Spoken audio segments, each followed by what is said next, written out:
Hi friends, പുതിയൊരു വീഡിയോയിലേക്ക് എല്ലാവർക്കും സ്വാഗതം. വീഡിയോയിലേക്ക് പോകുന്നതിന് മുമ്പ് തന്നെ ഈ ചാനൽ ആരെങ്കിലും ഫസ്റ്റ് ആയിട്ട് കാണുന്നവരുണ്ടെങ്കിൽ ഫസ്റ്റ് സബ്സ്ക്രൈബ് ചെയ്ത് ലൈക്ക് ചെയ്ത് സപ്പോർട്ട് ചെയ്താണ്. മഹേന്ദ്രനും ലക്ഷ്മിയും സിദ്ധാർത്ഥും പോലീസിൻ്റെ അടുത്ത് വന്നിട്ടാണുള്ളത്. അപ്പോൾ ഗുഡ് മോർണിംഗ് സാർ. വരൂ മഹേന്ദ്രൻ ഇരിക്കൂ പ്ലീസ്. നമസ്കാരം സാർ, ലക്ഷ്മിയും പറയാണ്. അപ്പോൾ സിദ്ധുവിനോട് സിദ്ധു മോനെ ഇരിക്കുക എന്ന് പറഞ്ഞ് സിദ്ധു അവിടെ ഇരിക്കുകയാണ്. സിദ്ധു അവിടെ ഇരിക്കുന്നതിനിടയിൽ ഹലോ സാർ എന്ന് പറഞ്ഞു. അപ്പോൾ പോലീസ് പറയാണ്, എന്തോ വലിയ പ്രശ്നമുണ്ടെന്ന് തോന്നുന്നല്ലോ.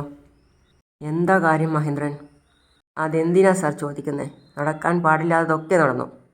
പിന്നെ മഹേന്ദ്രൻ സാർ പോലീസിൻ്റെ അടുത്ത് ഉണ്ടായിരുന്ന സംഭവങ്ങളൊക്കെ വിവരിച്ച് പറഞ്ഞു കൊടുക്കുകയാണ്.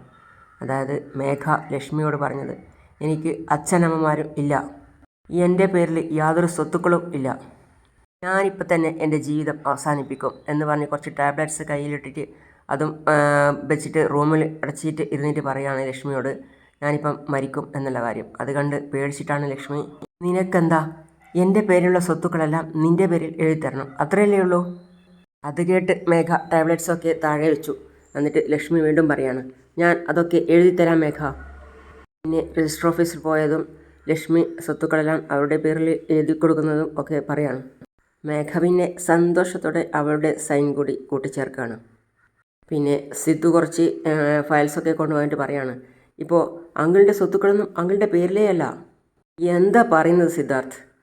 അതേ അങ്കിളെ, മുഴുവൻ സ്വത്തുക്കളും മേഘ അവളുടെ പേർക്ക് മാറ്റിക്കഴിഞ്ഞു. അങ്കിളിന് തെളിവിന് വേണ്ടിയാണ് ഞാൻ ഇതൊക്കെ കൊണ്ടുവന്നത്. അപ്പോൾ അത് മേഘയുടെ കയ്യിൽ കൊടുത്ത് മേഘയോട് എന്താ ഇത് എന്ന് ചോദിച്ചപ്പോൾ മേഘ പറയാണ്, ഇതിലെന്താ തെറ്റുള്ളത്? എനിക്ക് കിട്ടേണ്ട സ്വത്തുക്കളല്ലേ ഇതെല്ലാം, അതുകൊണ്ട് ഞാൻ എഴുതി വാങ്ങിയത്. മഹേന്ദ്രൻ കേൾക്കുമ്പോൾ തന്നെ എനിക്കിത് ഷോക്കിംഗ് ആയി തോന്നുന്നല്ലോ. എന്താ മാഡം, പത്രത്തിൽ ഒപ്പിടുന്നതിന് മുമ്പ് വായിച്ചൊന്നും നോക്കിയില്ലേ? ഇല്ല സാർ, മേഘ ഞങ്ങളുടെ മകളല്ലേ, അവളെങ്ങനെ ഞങ്ങളെ ചതിക്കും എന്ന് വിചാരിച്ചു. അവളോട് എനിക്കുണ്ടായിരുന്ന അളവറ്റ സ്നേഹം ആയുധമാക്കി അവളെന്നെ പറ്റിച്ചു സാർ. ഇതൊക്കെ കേട്ട് കഴിഞ്ഞതിന് ശേഷം പോലീസ് പറയാണ്, ഞാൻ നിങ്ങളെ എങ്ങനെയാണ് സഹായിക്കേണ്ടത് മഹേന്ദ്രൻ? മേഘ ഇത്രയും വലിയ തട്ടിപ്പ് ഒറ്റയ്ക്കവനാണ് ചെയ്തിട്ടുള്ളത്. അവളുടെ പിന്നിൽ മറ്റാരോ ഉണ്ട്. മേഘയെ വിളിച്ച് ഒന്ന് ചോദ്യം ചെയ്യണം.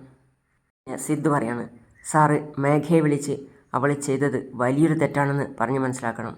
ഇത് ഒരു സിവിൽ കേസാണ്, ഞങ്ങളിതിൽ ഇടപെടാൻ പാടില്ല. എന്നാലും നിങ്ങൾക്ക് വേണ്ടി ഞാൻ മേഘയെ വിളിച്ച് ഒന്ന് ചോദ്യം ചെയ്യാം. മേഘ ചെയ്തത് തെറ്റാണെന്ന് പറഞ്ഞ് മനസ്സിലാക്കി അവളുടെ പേരിലുള്ള പ്രധാനപ്പെട്ട സ്വത്തുക്കളെല്ലാം അത് ലക്ഷ്മിയുടെ പേർക്ക് തന്നെ തിരിച്ചെഴുതി കൊടുക്കാൻ വേണ്ടി പറഞ്ഞ് മനസ്സിലാക്കി കൊടുക്കണം. ഓക്കെ, ഞാനൊന്ന് ശ്രമിച്ചു നോക്കട്ടെ. ആദ്യം മേഘയ്ക്കെതിരെ ഒരു ചീറ്റിംഗ് കേസ് രജിസ്റ്റർ ചെയ്യണം, എന്നാലേ എനിക്കതിന് നടപടി എടുക്കാൻ പറ്റൂ. Okay sir. പോലീസ് അപ്പം തന്നെ റൈറ്ററെ ഫോണിൽ വിളിക്കുകയാണ്. റൈറ്റർ, എന്താ സാർ, ഒന്നെൻ്റെ റൂമിലേക്ക് വരൂ. ശരി സാർ. സാർ പറയൂ സാർ. അത് പിന്നെ ഈ സാറിനോട് ഒരു പരാതി എഴുതി വാങ്ങണം. മഹേന്ദ്രൻ സാർ, നിങ്ങൾ പോയി റൈറ്ററോട് കാര്യങ്ങളൊക്കെ വിശദമായി പറയണം. അയാൾ പരാതി എഴുതിക്കോളും. അതിനുശേഷം വേണ്ട നടപടി എടുക്കാം. Okay sir. Okay, thank you sir, thank you. അപ്പോൾ ശരി മഹേന്ദ്രൻ. ശരി മാഡം, താങ്ക് യു സാർ. പിന്നെ റൈറ്റർ അവരുടെ പരാതി എഴുതുകയാണ്. വരൂ സാർ, ഇരിക്കൂ സാർ. ലക്ഷ്മി ഇരിക്കൂ സാർ. നടന്നതൊക്കെ പറയൂ സാർ. മഹേന്ദ്രൻ സാർ പിന്നെ റൈറ്റർക്ക് എല്ലാം വിശദമായി പറഞ്ഞു കൊടുക്കുകയാണ്. പിന്നെ പിറ്റത്തെ ദിവസം മേഘ വണ്ടിയുമായി പുറത്തേക്ക് പോവുകയാണ്. അപ്പോഴാണ് പോലീസ് വിളിക്കുന്നത്. മേഘ ഫോണെടുത്ത് ഹലോ മാഡം, നമസ്കാരം. ഞാൻ കമ്മീഷണർ ഓഫീസിൽ നിന്നും SI വേണുവാണ്. പറയൂ സാർ. DGP സാറിന് ഞങ്ങളോട് എന്തോ എൻക്വയറി നടക്കണമെന്ന്. ഒന്ന് കമ്മീഷണർ ഓഫീസ് വരെ വന്നിട്ട് പോകാമോ? എന്താ കാര്യം സാർ? എന്താ കാര്യമെന്ന് എനിക്കറിയില്ല. നിങ്ങൾ നേരിട്ട് വന്ന് സാറുമായി സംസാരിക്കണം. എന്തിനാ ASP സാർ എൻക്വയറി നടത്തണമെന്ന് പറയുന്നത്? മേഘ വണ്ടിയും ഒരിടത്ത് ഒതുക്കിയിട്ടിട്ട് ചിന്തിക്കുകയാണ്. സ്വത്തെല്ലാം എൻ്റെ പേരിൽ എഴുതി വാങ്ങിയതിന് അവർ കംപ്ലൈൻറ്റ് കൊടുത്തിട്ടുണ്ടാവുമോ? കാര്യത്തിനായിരിക്കും എൻക്വയറി ചെയ്യാൻ വിളിക്കുന്നതെന്ന് തോന്നുന്നു. എന്തായാലും എന്താണെന്ന് പോയി നോക്കാം. ആദ്യം അച്ഛനെ വിളിച്ച് കാര്യം പറയാം. പറമോളെ. അച്ഛാ, അത് കുറച്ച് സമയം മുമ്പ് കമ്മീഷണർ ഓഫീസിൽ നിന്നും ഫോൺ വന്നിരുന്നു. എന്തിനാ മോളെ അവിടുന്ന് വിളിച്ചേ? വേറെ എന്തിനാവും, സ്വത്തൊക്കെ ഞാൻ എഴുതി വാങ്ങിയതുകൊണ്ട് എൻ്റെ പേരിൽ കംപ്ലൈൻറ്റ് കൊടുത്തിട്ടുണ്ടാവും. അതിനെപ്പറ്റി ചോദ്യം ചെയ്യാനായിരിക്കും വിളിക്കുന്നതെന്ന് തോന്നുന്നു. നീ ഒന്നുകൊണ്ടും പേടിക്കണ്ട. നീ എത്രയും പെട്ടെന്ന് സ്റ്റേഷനിലേക്ക് ചെല്ല്. ഞാൻ പിന്നാലെ ലോയറുമായിട്ട് എത്തിക്കോളാം. അച്ഛാ, എന്തെങ്കിലും പ്രശ്നം ഉണ്ടാവുമോ? ഒരു പ്രശ്നം ഉണ്ടാവില്ല മോളെ. എല്ലാം നമ്മുടെ ലോയർ നോക്കിക്കോളും. നീ ധൈര്യമായിട്ട് പോയിക്കോളും. ധൈര്യമായിട്ട് സ്റ്റേഷനിലേക്ക് ചെല്ലും മോളെ, ഒരു പ്രശ്നവും വരില്ല. എന്തായാലും അച്ഛൻ ലോയറിനോട് ഒന്ന് വേഗം വരാൻ പറയൂ. ശരി മോളെ, ഞാൻ വരാൻ പറയാം. ശരി. മേഘ കമ്മീഷണർ ഓഫീസിലെത്തി. എക്സ്ക്യൂസ് മീ സാർ, എൻ്റെ പേര് മേഘ. കമ്മീഷണർ വരാൻ പറഞ്ഞതായിട്ട് എനിക്കൊരു കോൾ വന്നിരുന്നു. നിങ്ങൾക്ക് ഞാനാണ് ഫോൺ ചെയ്തത്. ഒന്ന് വെയിറ്റ് ചെയ്യൂ, ഞാൻ സാറിനെ വിളിക്കാം. സാർ, മേഘ മാഡം വന്നിട്ടുണ്ട്. ശരി, അകത്ത് വരാൻ പറയൂ. സാറ് നിങ്ങളോട് വരാൻ പറഞ്ഞു, അകത്തേക്ക് ചെല്ലൂ. സാർ, എന്തൊക്കെയുണ്ട് സാർ? ഇരിക്കൂ. Thank you sir. എന്താ സാർ, എന്തോ എൻക്വയറി ചെയ്യാൻ വരാൻ വേണ്ടി പറഞ്ഞു? അതെ, നീ നിൻ്റെ അമ്മയുടെ അടുത്തു നിന്നും എന്തൊക്കെയോ ഇമോഷണലി ഭീഷണിപ്പെടുത്തി അവരുടെ പേർക്കുണ്ടായിരുന്ന സ്വത്തുക്കളെല്ലാം തന്നെ പറ്റിച്ച് നിൻ്റെ പേർക്ക് എഴുതി വാങ്ങിച്ചു എന്ന് പറഞ്ഞു. അങ്ങനെ പറഞ്ഞതായിട്ട് മഹേന്ദ്രൻ സാർ ഒരു കംപ്ലൈൻറ്റ് തന്നിട്ടുണ്ട്. സാർ, ഞാനെന്തിനാ സാർ എൻ്റെ അമ്മയെ പറ്റിച്ച് സ്വത്തുക്കളൊക്കെ എഴുതി വാങ്ങുന്നത്? അമ്മ അവരുടെ പൂർണ്ണ സമ്മതത്തോടെയാണ് സ്വത്തുക്കളെല്ലാം എൻ്റെ പേർക്ക് എഴുതി വെച്ചത്.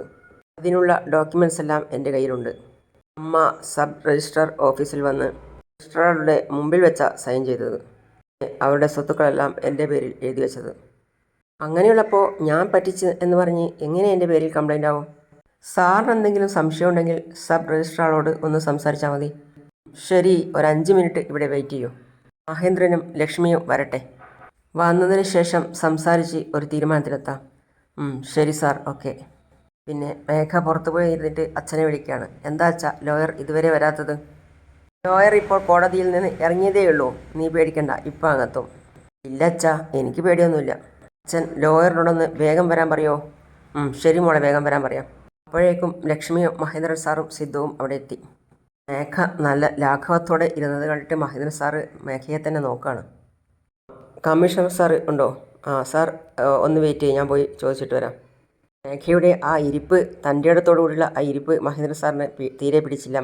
മഹേന്ദ്രൻ സാറ് വീണ്ടും വീണ്ടും മേഘയെ തന്നെ തിരിഞ്ഞു നോക്കുകയാണ്. അതുപോലെ തന്നെ ലക്ഷ്മിയും സിദ്ധുവും അവളെ തന്നെ തറപ്പിച്ച് നോക്കുകയാണ്. സാർ, മഹേന്ദ്രൻ സാറ് വന്നിട്ടുണ്ട്. അകത്തേക്ക് വരാൻ പറയൂ.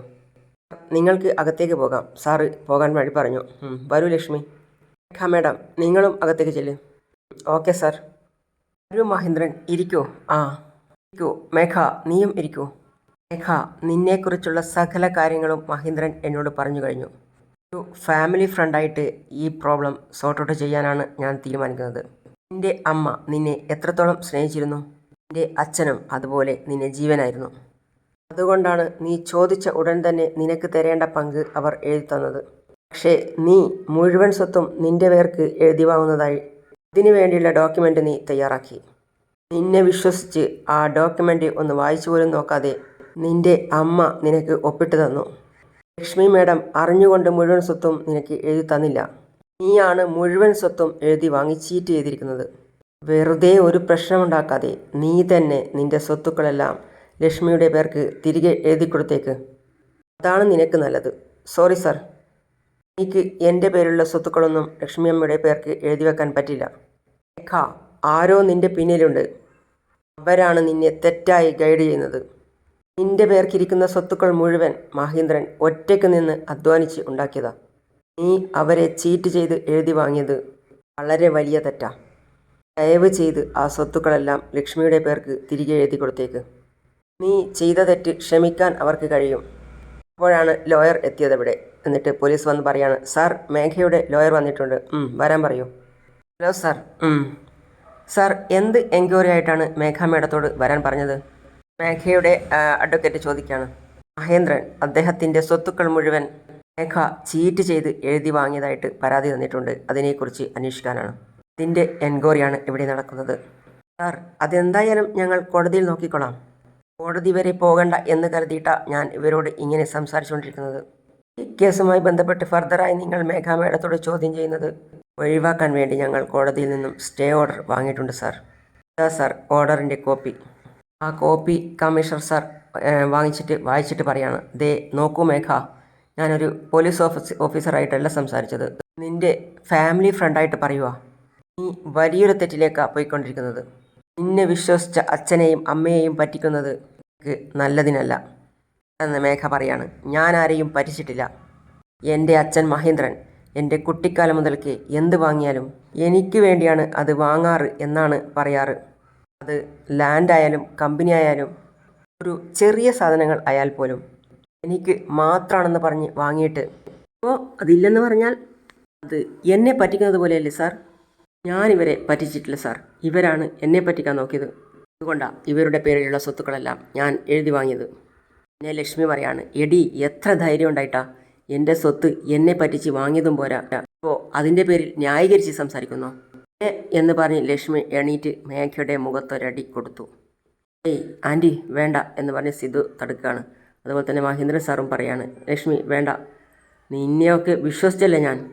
അപ്പാട് മേഘയുടെ അഡ്വക്കേറ്റ് പറയാണ്, മാഡം ഇനി എൻ്റെ ക്ലയൻറ്റിൻ്റെ മേലിൽ നിങ്ങൾ കൈവച്ചാൽ ഞാനത് നോക്കി വെറുതെ ഇരിക്കില്ല.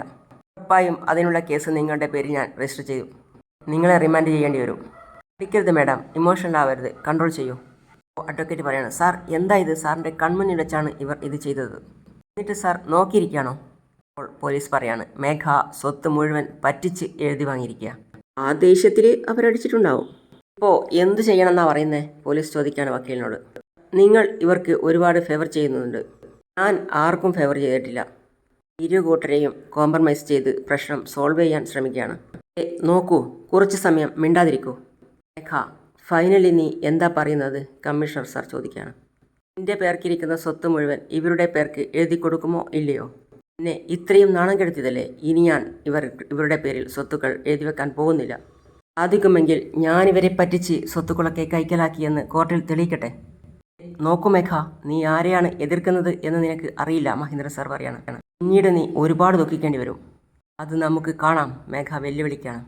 പിന്നെയും മഹേന്ദ്രൻ സാർ പറയാണ്, ഇവിടെ വെച്ച് നിന്നോട് ഞാനൊരു കാര്യം പറയാം. അധികം വൈകാതെ നിന്റെ പേരിലുള്ള മുഴുവൻ സ്വത്തുക്കളും ലക്ഷ്മിയുടെ പേർക്ക് മാറ്റിയെഴുതിയിട്ട് നിന്നെ ആ വീട്ടിൽ നിന്നും പുറത്താക്കും. അങ്ങനെ ചെയ്തില്ലെങ്കിൽ എൻ്റെ പേര് മഹേന്ദ്രൻ എന്നല്ല. പറ്റുന്നതൊക്കെ ചെയ്തോളൂ, നോക്കാം. വരൂ സാർ എന്ന് പറഞ്ഞ് അഡ്വക്കേറ്റിനെയും വിളിച്ച് മേഘ പോയി. മേഘയുടെ ആ പോക്ക് കണ്ട് മഹേന്ദ്രൻ സാറും ലക്ഷ്മിയും അവരുടെ കമ്മീഷണർ സാറും ഒക്കെ ഒരു വല്ലാത്ത ഷോക്കടിച്ചതുപോലെ നിൽക്കുകയാണ്. മേഘ പിന്നെ നേരെ പോയത് അവളുടെ ചന്ദ്രൻ അച്ഛൻ്റെ അടുത്തേക്കാണ്. വാ മോളെ മേഘ. എന്തിനാ മോളെ അത്യാവശ്യമായിട്ട് കാണണമെന്ന് പറഞ്ഞേ? ഒരു പ്രധാനപ്പെട്ട കാര്യമുണ്ട് അച്ഛാ.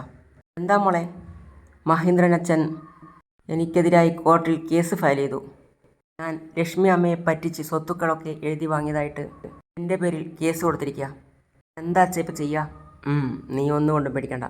നമ്മളെ സ്റ്റേറ്റിൽ തന്നെ നമ്പർ 1 ലോയറെ കേസ് വാദിക്കാനായി ഞാൻ കൊണ്ടുവരും. മഹേന്ദ്രന് ഒരിക്കലും ഈ കേസിൽ നിന്നെ ജയിക്കാൻ ആവില്ല. അതുകൊണ്ട് അതോർത്ത് മോള് വലുതായിട്ട് വിഷമിക്കൊന്നും വേണ്ട.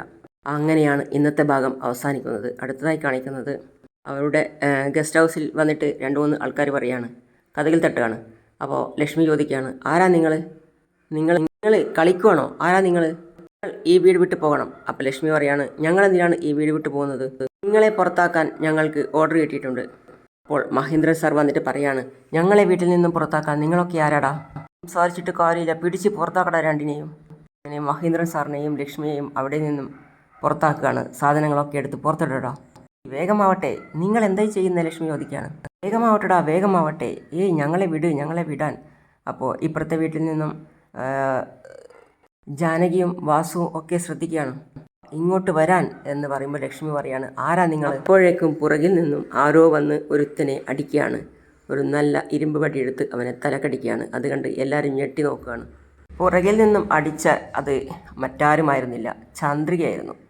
ചന്ദ്രികയുടെ ആ വരവേൽപ്പ് കണ്ട് മഹേന്ദ്രൻ സാറും ലക്ഷ്മിക്കും സന്തോഷമായി. വിളിക്കുകയാണവർ, ചന്ദ്രികയെ, ആ ചന്ദ്രികയെ എന്നൊരു ആശ്വാസത്തോടുകൂടി അവർ വിളിക്കുകയാണ്. അങ്ങനെയാണ് ഇന്നത്തെ ഭാഗം അവസാനിക്കുന്നത്. അടുത്ത പുതിയ വിശേഷമായിട്ട് വീണ്ടും കാണാം. അതുവരേക്കും സീ യു ഓൾ.